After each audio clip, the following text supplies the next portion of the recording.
The Dictator. This morning I met with members of my inner circle. All of them, to a man, are yes men and women, drawn from my most loyal lieutenants. Take him, the head of my secret police, who is engaged in eliciting information about those I must repress. He conducts himself with an enthusiasm that borders on the evangelical, chasing down those who must succumb to my regime, extracting information about them through a variety of means, his network of assistants, spies, and snitches, all positioned to assist in achieving my greater glory. I half listen as he reels off the latest intelligence that has been gathered about a dissenter who remains a thorn in our side. She seeks to resist the imposition of our will.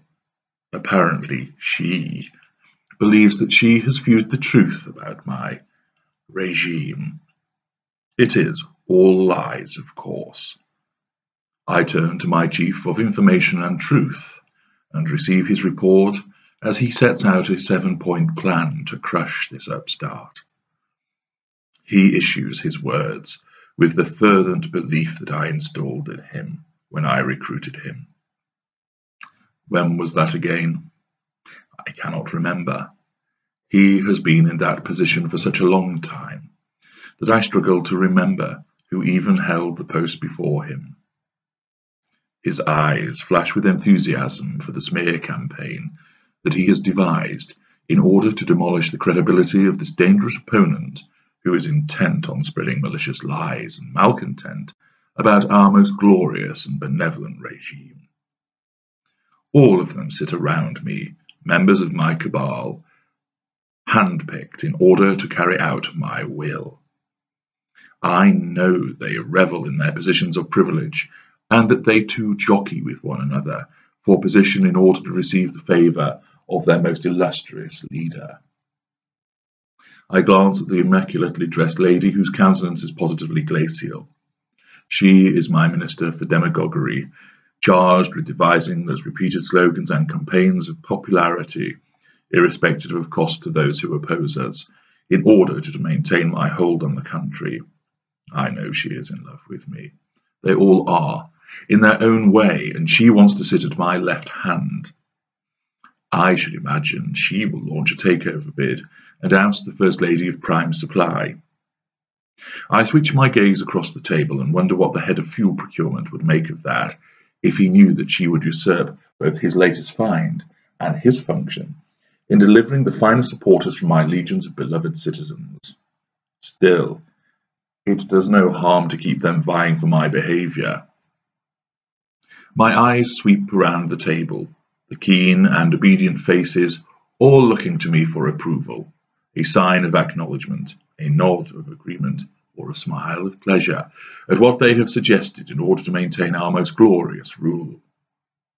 The Minister for Total Adoration sits staring at me, her face representative of the ministry over which she presides. She organises my supporters to provide their often repeated parades, rallies, and demonstrations of blind loyalty, all part of maintaining my facade of popularity and devotion. I realise that the room is now silent, as all eyes look to me, awaiting my decision on what the Chief of Information and Truth has just painstakingly detailed in order to crush the rebellious individual. My mind was elsewhere, but I have little doubt that his plans are effective. They have always proven to be so in the past, and they will continue to be so. Executed, I say softly.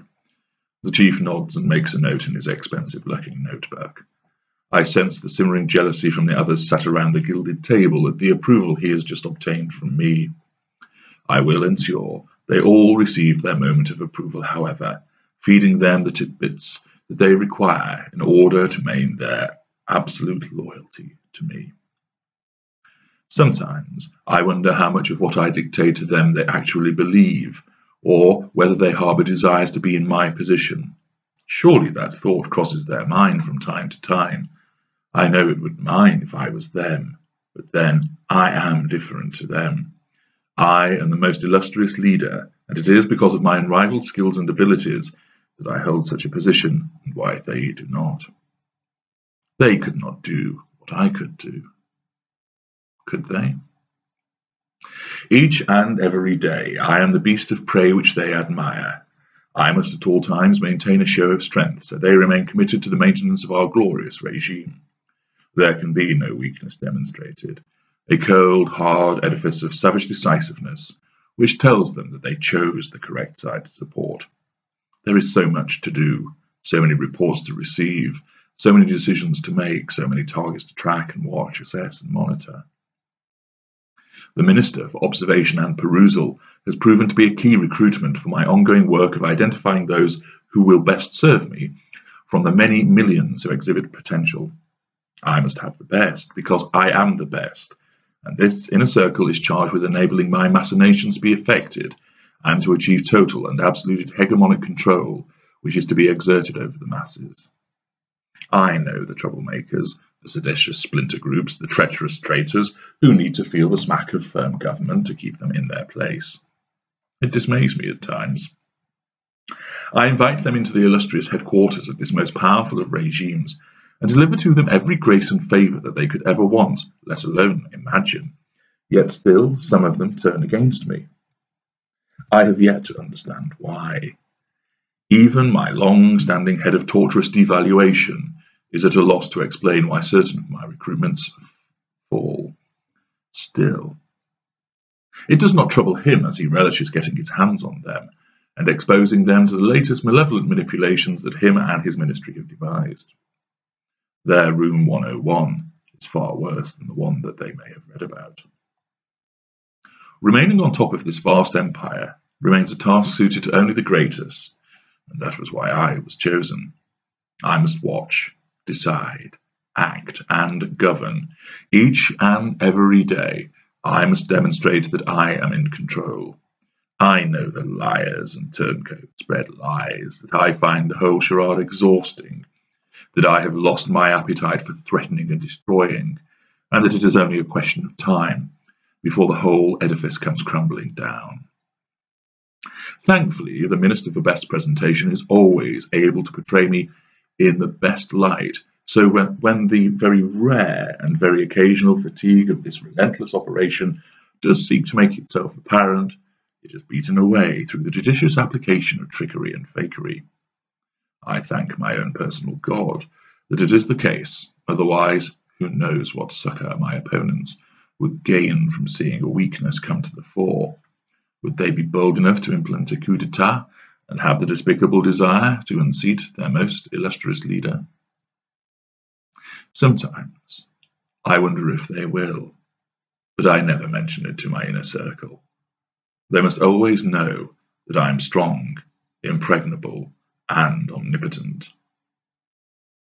The trouble is that one day I might not be, and that might be when they take me outside and shoot me. Then again, that might be a blessing for them and me.